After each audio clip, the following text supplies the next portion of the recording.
लोकसभा चुनाव से पहले विपक्षी इंडिया गठबंधन को ममता बनर्जी ने जोर का झटका दिया है। पश्चिम बंगाल की मुख्यमंत्री और तृणमूल कांग्रेस की प्रमुख ममता बनर्जी ने एकला चलो का नारा दे दिया है। ममता बनर्जी ने ऐलान कर दिया है कि टीएमसी लोकसभा चुनाव में अकेले ही चुनाव मैदान में उतरेगी। ममता के इस ऐलान के साथ ही विपक्षी इंडिया गठबंधन की भविष्य पर संकट के बादल गहराने लगे हैं।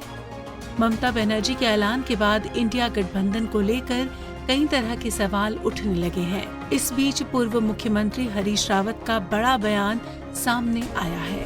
हरीश रावत ने ममता बनर्जी को इंडिया गठबंधन की शक्ति बताया है। उन्होंने कहा कि ममता बनर्जी इंडिया गठबंधन की शक्ति है, हमारे गठबंधन को कोई खतरा नहीं है। देखिए, वो अलायंस का हिस्सा है।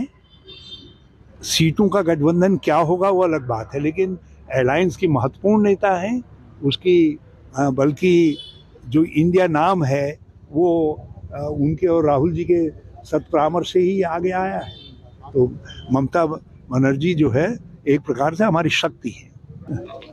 कोई संकट नहीं, बिल्कुल कोई संकट नहीं, सब सारी चीजें निर्विघ्न पूरी होंगी और ठीक से। मेरी समझ से हमारे नेतृत्व उनके संपर्क में है। वहीं राहुल गांधी और कांग्रेस के कई नेताओं पर असम में मुकदमा दर्ज होने पर हरीश रावत का बयान सामने आया है। हरीश रावत ने कहा कि भारत जोड़ो न्याय यात्रा से असम और केंद्र की सरकार घबराई हुई है, इसीलिए ऐसी घटनाओं को अंजाम दे रही है। उन्होंने इसको लोकतंत्र पर प्रहार बताया। हम इस घटना की निंदा करते हैं, इस प्रयास की निंदा करते हैं।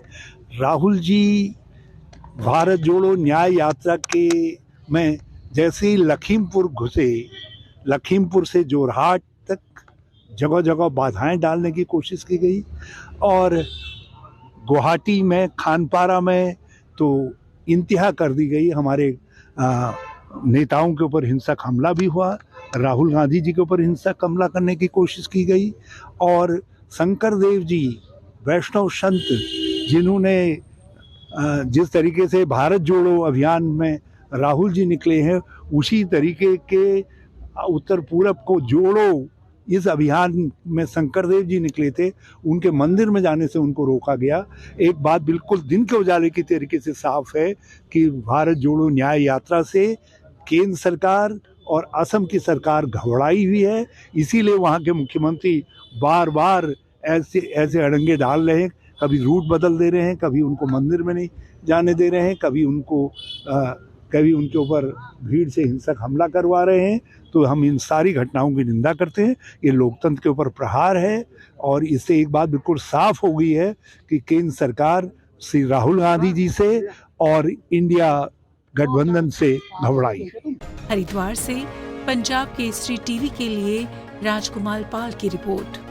हमसे जुड़े रहने के लिए हमारे YouTube चैनल को सब्सक्राइब करें और नई वीडियो की नोटिफिकेशन के लिए बेल आइकॉन को दबाएं।